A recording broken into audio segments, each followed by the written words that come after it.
Nah, ini mas yang jarang orang menyadari itu di bagian ini. Samadhi itu kan bahasa awal Jawa ya. Bahasa awal Jawa dikatakan samadhi, yang arti maksud daripada samadhi.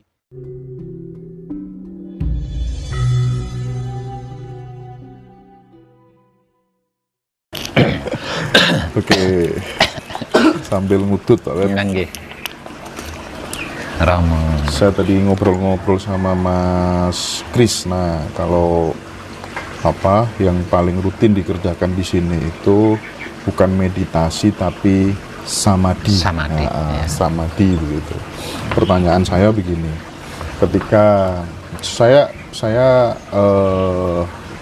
pelaku samadhi juga itu udah sekitar 2,5 mungkin Pak Web, 2,5 tahun gitu. Dan teman-teman juga mengalami hal yang sama ketika laku samadhi itu nggak bisa mengembala pikirannya Pak Web. Nggak bisa menggembala pikirannya itu artinya awal-awal pikiran tuh mosak masif Pak Web. Iling hutang, iling segala macem gitu pas laku samadhi gitu. Itu pun ngoten niku Pak Web. Lah ini mas yang jarang orang menyadari itu di bagian ini.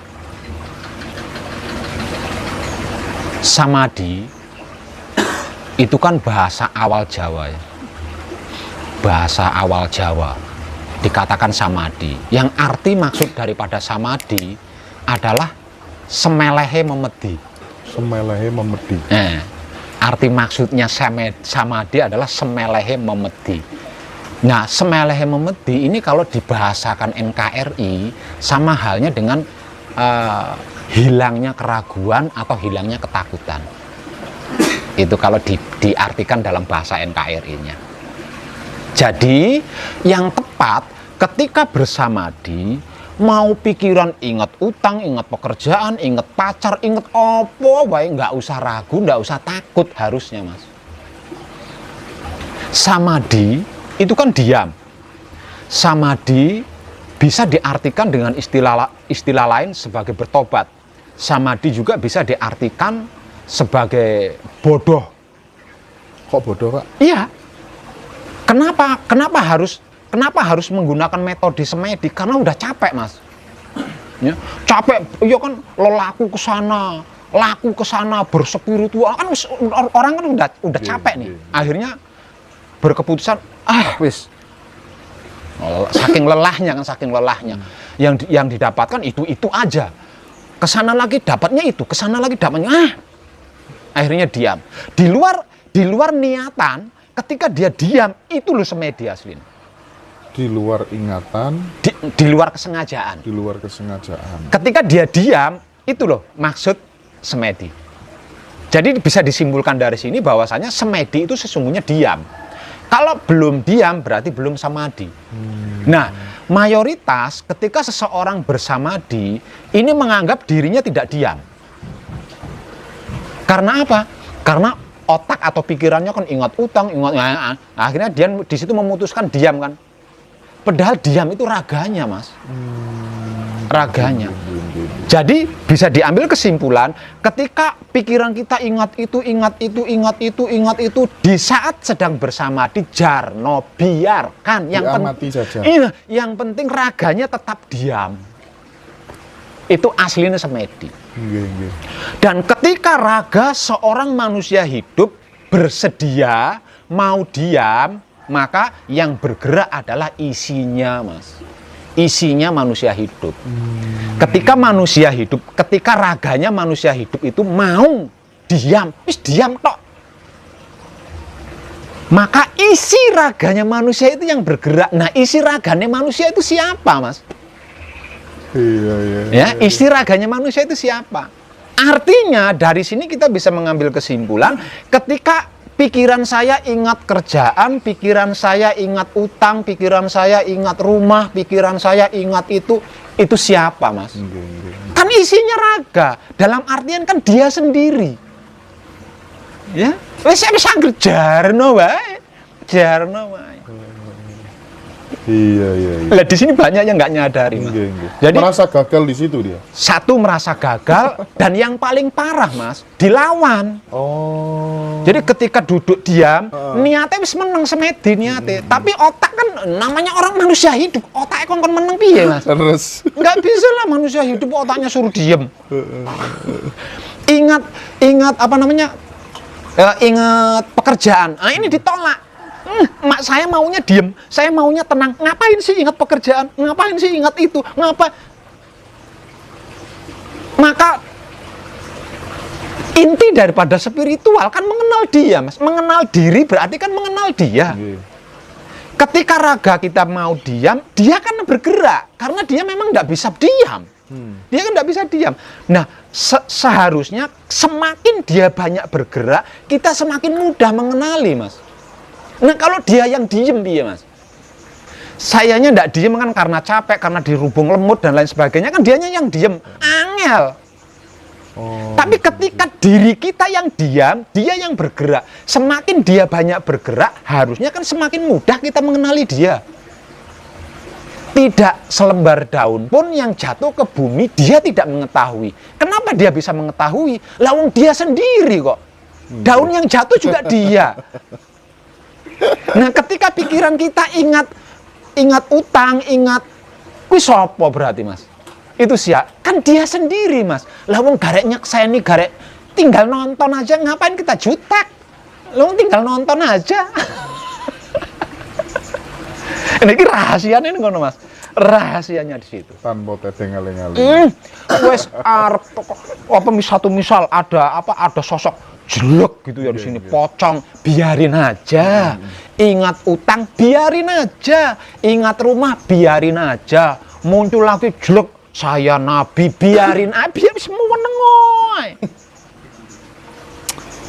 Ya sebenarnya kan merasa nabi itu kan nggak apa-apa asal nggak dipublikasikan. Enggak masalah. Kok merasa nabi, merasa Tuhan aja sah-sah saja. Yang jadi ribet kan kalau digembar-gemborkan. Digembar-gemborkan tidak ada prakteknya. Nah, ini yang bikin. Waduh. Terjawab sudah tadi. Iya ya, Pak. Terima kasih banyak gitu. Kemudian ini kan saya sering berjumpa dengan beberapa guru-guru spiritual begitu, Pak Web. Iya. Menurut saya sih di level-level tertentu itu yang namanya guru spiritual, guru pembimbing gitu, karena kan kesadarannya sudah bukan kesadaran yang diliputi oleh ilusi, tapi memang kesadaran yang sudah menemukan kesadaran yang sejati, pencerahan yang sejati, iya, itu kan. Iya. Gaya hidup dan lain sebagainya itu kan dia sudah nggak pakai parameternya manusia, Pak Web. Iya. Dia udah nggak pakai parameternya manusia. Nah, bagi si murid-murid yang belum nyampe levelnya ke sana, akhirnya dia keluar menjelek-jelekan di luar. Fenomena seperti itu, Pak Web, banyak terjadi. Pesan Pak Web apa kalau berguru kepada para guru-guru spiritual supaya nggak begitu? Itu kejadian itu bisa terjadi dikarenakan pembelajaran awal bukan mengenal diri. Oh, gitu ya. Iya. Dasarnya, Iya. pondasinya ya, Iya. yang salah ya. Iya.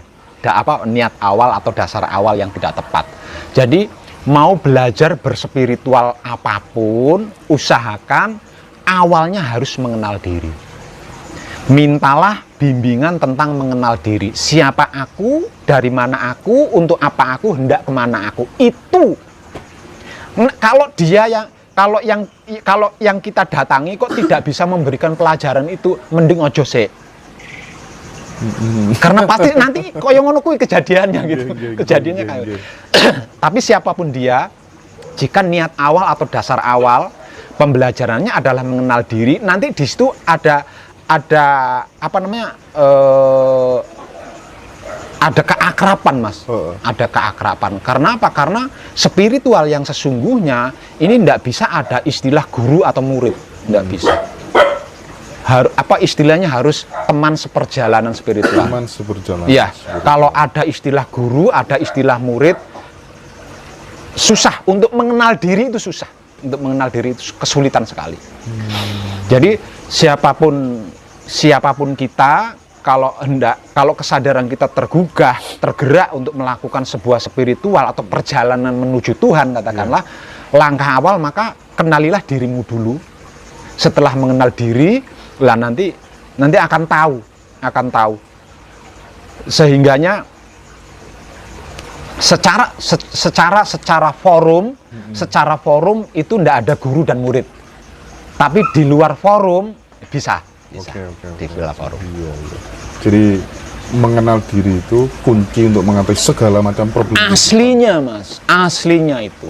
Namun kebanyakan orang kan tidak diawali dari itu dulu. Makanya salah kaprah. Iya ya. Akhirnya salah kaprah. Lah namanya juga orang nggak kenal diri Mas. Orang nggak kenal diri kan podo karo lupa diri. Lah orang lupa diri kok melakukan action. Ya semrawut toh. Oh iya. Mengenal diri berarti tahu diri. Nah kalau seseorang ini sudah tahu diri, ya sudah pasti bisa membawa diri, bisa menempatkan diri, bisa menyesuaikan diri, dan bisa menjaga diri. Beda dengan orang yang belum kenal diri. Itu kuncinya ngono wes. Pokoknya kuncinya ngono. Kalau tentang ini Pak, kalau tentang dosa gitu ya. Kalau pemahaman saya sih, dosa itu kan sesuatu yang tidak selaras dengan diri kita yang sejati gitu. Nah, kalau versinya Pak Web nih, dosa itu apakah benar-benar nyata? Enggak. Kalau menurut saya pribadi, dosa itu enggak ada. Yang ada itu luput atau tidak tepat. Dosa ora ono. Tidak selaras itu tadi. Iya. Luput atau tidak tepat. Yang ada itu. Oke. Nah, ini ada pertanyaan menarik sebenarnya. Ini sebenarnya sudah menjadi konsumsi publik. Banyak saya dialog dengan beberapa tokoh agama, tapi ya mereka tidak bisa memberikan jawaban yang paling puas tentang yang namanya iblis gitu kan ya. Iblis itu kan setia sama Tuhan gitu. Dia kan harusnya masuk surga dia, tapi diklaim masuk neraka gitu kan ya. Posisi iblis, posisi malaikat dan lain sebagainya itu terkadang kita belajar, karena kita sudah belajar spiritual itu kan ketika premis yang satu dengan premis yang lainnya itu tidak nyambung, berarti kan ini ada masalah berarti ini. Nah, bagaimana ini terkait dengan hal seperti itu Pak? Ini juga agak lucu ini Mas. Kalau diungkap agak lucu. Iya, makanya. Gitu ya Mas ya. Saya ngambil misal gini juga kan, bahwa katanya Adam itu kan digoda oleh iblis di surga gitu. Terus penjaga surganya kemana gitu. Nah katanya iblis juga malaikat yang kemudian diturunkan karena nggak bisa mengendalikan keangkaran murkaannya. Nah malaikat ini sudah dimensi berapa kok bisa turun menjadi iblisnya, nggak masuk akal juga. Gimana itu Pak Web? Itu sebenarnya sebuah filosofi saja. Aslinya musik filosofi. Kalau dibahas lebih dalam lagi, ini Mas. Sebelum Tuhan menciptakan Adam, itu kan diceritakan Tuhan memberi kabar kepada seluruh roh, ya kan? Iya. Bahwasanya aku hendak menciptakan makhluk di bumi sesuai gambaranku. Itu kata-kata Tuhan. Nah, para roh yang diberitahu seperti itu kan protes.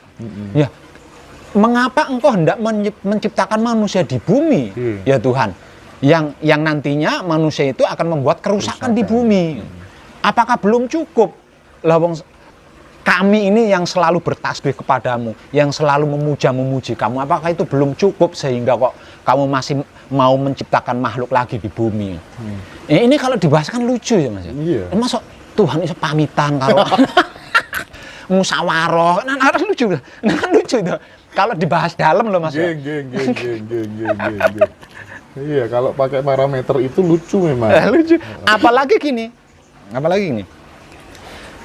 Tuhan menciptakan manusia itu dengan cara istimewa. Langkah awal seperti ini, ujung-ujungnya lalu diletakkan ke dalam rahim katakanlah. Ini ujungnya kan diletakkan di dalam rahim. Jadi langkah awal bla sampai ke ujungnya adalah diletakkan di dalam rahim. Nah, kalau Tuhan menciptakan manusia seperti itu, lah terus manusia pertama yang diciptakan oleh Tuhan itu disimpan di rahimnya siapa?